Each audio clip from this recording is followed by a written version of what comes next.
3 YouTube சேனல்கள் வியாபாரத்திற்கு இருக்கிறது. தேவைப்படுபவர்கள் இந்த எண்ணுக்கு தொடர்பு கொள்ளுங்கள்.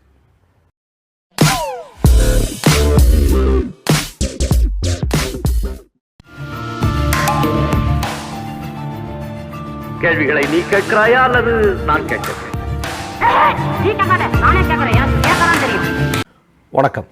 சொந்த மருமகனுக்காக காசாவில் இருக்கக்கூடிய பல லட்சம் மக்களை வெளியேற்றிட்டு அந்த இடத்துல நாங்கள் ரெசார்ட் போடுவோம், பெரிய முதலாளிகளுக்கெல்லாம் அந்த இடத்த தார வார்ப்போம் அப்படின்னு ட்ரம்ப் சொல்லிட்டு இருக்கிறார்.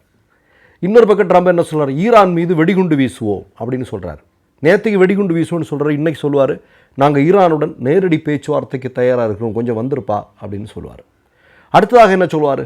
உலக நாடுகள் அனைத்தும், அதாவது 179 நாடுகள், அந்த நாடுகளுக்கெல்லாம் இறக்குமதி வரியை அதிகப்படுத்துவோம், நாங்கள் நினைக்கிறத நாங்கள் பண்ணுவோம், நாங்கள் போடுறதாண்டா சட்டம் இப்படின்னு சொல்லுவார். இப்போ அமெரிக்காவே ஒன்றாக சேர்ந்து சொல்கிறது, ட்ரம்பால் அமெரிக்கா என்று சொல்லக்கூடிய நாடே அழிந்து போவதற்கான வாய்ப்பு இருக்கிறது என்று சொல்கிறார்கள். என்ன காரணம்? இப்போ இன்றைக்கி நீங்கள் இறக்குமதி வரி குறித்தான பல்வேறு செய்திகள் வந்து கொண்டிருக்கிறது. இன்றைய தினம் சீனா ஒரு அதிரடி அறிவிப்பை வெளியிட்டிருக்கிறது. என்ன அறிவிப்பு அப்படின்னா, அமெரிக்காவிலிருந்து இறக்குமதி செய்யக்கூடிய பொருட்களுக்கெல்லாம் 34% வரி விதிக்கப் போகிறோம் என்று சொல்லியிருக்கிறார்கள். அதே மாதிரி அமெரிக்காவினுடைய மிக முக்கியமான நிறுவனங்கள் அதையெல்லாம் தடை செஞ்சுருக்கிறாங்க. இதனால் இன்றைக்கி அமெரிக்காவுடைய பங்குச்சந்தை மிகப்பெரிய அளவில் சிக்கலுக்குள்ளாகி இருக்குது. உடனடியாக ட்ரம்ப் வந்து பேசியிருக்கிறார், இந்த விளையாட்டெல்லாம் விளையாட வேண்டாம் அப்படின்னு. ஏதாவது விழுந்தாலும் மீசையில் மண்ணொட்டக்கூடாது இல்லையா? சீனா கிட்ட அவர் பேசுகிறாராம். அவர் ஏதோ பெரிய இது மாதிரி, இந்த மாதிரி விளையாட்டெல்லாம் விளையாடக்கூடாது. நாளைக்கு இனி வேறு வரும், என்னென்னா சீனா கூட நான் பேசுகிறதுக்கிறேன், இல்லை அந்த மாதிரியெல்லாம் நாங்கள் பண்ணலை அப்படின்னு சொல்கிறேன். ஒரே ஒரு செய்தி உங்களுக்கு சொல்ல விரும்புகிறேன். ஒரு காலத்தில் ஆட்டோமொபைல் மேனுஃபேக்சரிங்கில் முன்னணியில் இருந்த நாடு அமெரிக்கா இல்லையா? இன்றைக்கு அப்படி கிடையாது.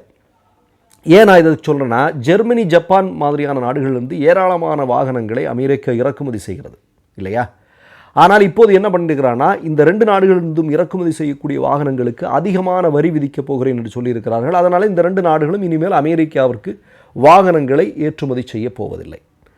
இப்போ ட்ரம்ப் என்ன சொல்கிறேன்னா, பழசு மாதிரியே இங்கே வந்து நாங்கள் ஆட்டோமொபைலுக்கான உதிரி பாகங்களை நாங்களே மேனுஃபேக்சர் பண்ணிப்போம்.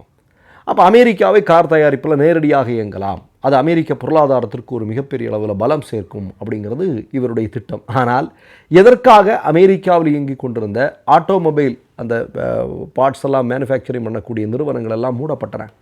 உங்களுக்கு தெரியும், உலகத்திலே மிகப்பெரிய வல்லரசுன்னு அமெரிக்காரன் சொல்லுவான், படம் எடுப்பான். ஆனால் உலகத்திலேயே அதிகமான மாசுபாடு இருக்கக்கூடிய, அதாவது பொல்யூட்டட் கண்ட்ரி எது? அமெரிக்கா. யாராவது மறக்க முடியுமா? அதனால தான் அன்னைக்கு இருந்த அதிபர்களெல்லாம் சேர்ந்து என்ன முடிவு பண்ண அப்படின்னா, நமக்கு தேவையான காரினுடைய உதிரி பாகங்களை தயாரிக்கிறது மற்ற நாடுகளில் பண்ணிக்கலான்னு உலகத்தினுடைய பல்வேறு நாடுகளில் போய் மேனுஃபேக்சரிங் கம்பெனி ஆரம்பித்தானுங்க. இங்கே அதை ஊற்றி முன்னானுங்க. எப்போயுமே உங்களுக்கு தெரியும், அமெரிக்க நலன் மட்டும்தான் அவங்களுக்கு முக்கியம். ஆப்பிரிக்கா அழிஞ்சா என்ன, இல்லை சைனாக்காரன் இது பண்ணா என்ன, இல்லை உகண்டாக்காரன் என்ன பண்ணான்னா, அதெல்லாம் இவங்களுக்கு கவலை இல்லை. அவங்களுடைய இயற்கை வளங்களை இவர்கள் பயன்படுத்தி கொள்வார்கள்.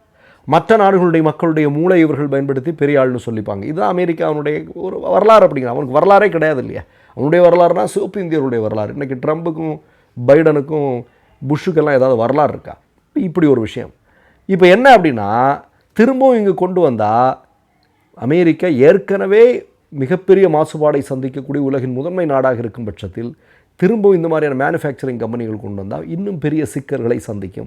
அது ட்ரம்புக்கு விரைவில், எப்படியும் அமெரிக்கா இப்போவே கொதிநிலையில் இருக்குது, எப்படியும் ட்ரம்பை வந்து வீட்டுக்கு அனுப்பணும் அப்படிங்கிறது அங்கே ஒரு மிகப்பெரிய பேசுபொருளாக இருக்குது. இந்த நேரத்தில் இப்படியும் ஒரு செய்தியை கொண்டு வரும் பட்சத்தில் அது ஒரு மிகப்பெரிய எதிர்ப்பாக மாறும். கடந்த காலத்தில் உங்களுக்கு தெரியும், ட்ரம்ப் பதுங்குடியில் போய் ஒளிஞ்சிருந்ததெல்லாம் உங்களுக்கெல்லாம் ஞாபகம் இருக்கும் இல்லையா? இந்த மாதிரி மனநிலை படைத்தவர்களெல்லாம் மக்களை கண்டு எந்த நேரமும் பயந்து கொண்டே இருப்பார்கள். நான் ஆரம்பத்தில் சொன்னேன் இல்லையா? இப்போ ஈரான் மீது எதற்காக இவர்கள் போரிடுகிறார்கள்? மற்ற நாடுகளின் மீது ஏன் அமெரிக்காரன் போரிடுறான்? இப்போ நமக்கு எல்லாருக்கும் தெரிஞ்சது இல்லையா? உக்ரைன் மீது எதற்காக உக்ரைன் வந்து சப்போர்ட் பண்ணுறேன், ரஷ்யாவுக்கு எதிராக உக்ரைனுக்கு சப்போர்ட் பண்ணுறேன்னு ஆயுதங்களை கொடுத்தான். இப்போ எல்லாம் தெரிஞ்சு போச்சு இல்லையா, எதுக்கு நீ ஆயுதம் கொடுத்த அப்படின்னு. உக்ரைனில் இருக்கக்கூடிய கனிம வளங்களை கொள்ளையடிக்கிறதுக்காக அவன் தயாராக இருக்கிறான். ஜெலன்ஸ்கி என்ன சொல்கிறான்? அவன் கொடுக்க முடியாது, போடா கிளம்பி போடா அப்படின்னு சொல்கிறான். இவன் மண்டிட்டு கேட்டு போகிறான். முதல்ல செய்தியாளர் சந்திப்பில் வீராவசனம் பேசுகிறான். ஆனால் தனியாக போயிட்டு, எப்பா ஏதாவது ஒன்று பண்ணி கொடுப்பா, என்னப்பா நீ இது மாதிரி பண்ணுற, உனக்கு தான் இவ்வளோ ஆயுதம் கொடுத்துருக்குறோம், இல்லை இன்னும் ஆயுதம் வேணால் நாங்கள் நிறைய தரோம், உன் கனிம வளத்தையெல்லாம் நாங்கள் கொள்ளையடித்து நாங்கள் வல்லரசாக இருக்கிறோம். ஆனால் ஜெலன்ஸ்கி அதுக்கு ஒத்துக்க மாட்டேங்கிறார் அப்படிங்கிறது. அப்போ மொத்தமாக நீங்கள் பார்த்தீங்கன்னா, ட்ரம்ப் தான் தொடர்ந்து ஆட்சியில் இருக்கும் பட்சத்தில் அமெரிக்காவே மிகப்பெரிய அழிவுக்குள்ளாகும் அப்படிங்கிறது இன்றைக்கு பரவலான கருத்தாக இருக்கிறது. ஏன்னா ஒவ்வொரு நடவடிக்கை அப்படி இருக்குது. ஒன்றும் இல்லைங்க, காசாவில் இருக்கக்கூடிய இவ்வளவு லட்சம் மக்கள் அவருடைய சொந்த மண், அந்த மண்ணில் இருக்கக்கூடிய மக்கள் எல்லாம் துடைச்சருவேன்னு சொல்கிறான். எவ்வளோ கொழுப்பு வேணும் அவனுக்கு, கொஞ்சம் யோசிச்சு பாருங்கள். இதே அவன் வடகொரியாவிட்ட சொல்லுவானா? ஒன்றும் இல்லை, சின்ன கண்ட்ரி தான். வடகொரியாட்ட அவன் சொல்லுவானா? வடகொரியா இன்றைக்கி ஒரு வீடியோ போட்டிருக்கான், அவன் ஆயுத பயிற்சி மேற்கொள்கிறதான் பார்த்துக்க. ட்ரம்புக்கெல்லாம் கிடுகிடுன்னு இருக்கும். என்ன பண்ணுறது, அவன் இப்படி தான் இருந்தாகணும். அப்போது சும்மா இந்த சவடால் இந்த மாதிரி பேசுகிறவங்களால் உலகத்திற்கு மிகப்பெரிய ஆபத்து. இந்த வடை சுடுபவர்கள் அப்படிங்கிற ஒரு பட்டியலை போட்டோன்னா நம்ம நிறைய பேரை சேர்த்துக்கலாம். இவர்களால் உலக மக்களுக்கே பேர் ஆபத்து. இவனுங்க எல்லாம் என்ன வியாபாரிகளாக இருப்பானுங்க. அவங்களுடைய சொந்த நலன் தான் அவங்களுக்கு முக்கியமாக இருக்கும். மக்களை பற்றியோ உலகத்தை பற்றியோ இயற்கையை பற்றியோ இவங்களுக்கு எந்த கவலையும் இருக்காது. அதில் ஒருத்தர் தான் இந்த ட்ரம்ப் அப்படின்னு சொல்லக்கூடிய நபர். ட்ரம்புக்கு அமெரிக்காவிலேயே மிகப்பெரிய அளவிலான எதிர்ப்புகள் வலுத்து கொண்டிருக்கிறது என்பதுதான் உண்மை. மற்றொரு நிகழ்வில் சந்திப்போம். நன்றி, வணக்கம். மை நேம் இஸ் ரெட் சேனலை சப்ஸ்கிரைப் பண்ணிக்கோங்க. அதுக்கப்புறமா பக்கத்தில் இருக்கிற ஜாயின் பட்டனை கிளிக் பண்ணீங்கன்னா ஒரு நியூ பேஜ் ஒன்று ஓப்பன் ஆகும். அதுலேயும் ஜாயின் பட்டனே கிளிக் பண்ணிக்கோங்க. அதில் பார்த்தீங்கன்னா credit R debit card options இருக்கு. இதில் உங்களுக்கு விசா, மாஸ்டர் கார்டு, ரிப்பே அப்படின்னு 3 ஆப்ஷன்ஸ் கொடுத்துருக்காங்க. அதில் நீங்கள் எந்த கார்டு சூஸ் பண்ணுறீங்களோ அந்த கார்டோட நம்பர் என்டர் பண்ணிக்கோங்க. அப்புறமா கார்டோட வேலிடிட்டி மந்த் அண்ட் இயரை டைப் பண்ணிக்கோங்க. அடுத்தபடியாக உங்கள் கார்டோட பின்னால் CVC கோடுன்னு சொல்லிட்டு 3 நம்பர்ஸ் கொடுத்துருப்பாங்க. அந்த நம்பரை இதில் என்டர் பண்ணிக்கோங்க. அப்புறமா அட்ரஸ் அண்ட் இன்ஃபர்மேஷன் என்டர் பண்ணிட்டு பைங்கிற பட்டனை கிளிக் பண்ணிக்கோங்க. ஒருவேளை உங்க கார்டு நம்பர் இன்வாலிட்னு காமிச்சிச்சுன்னா உங்க கார்டில் இன்டர்நேஷனல் யூசேஜை எனேபிள் பண்ணுங்க.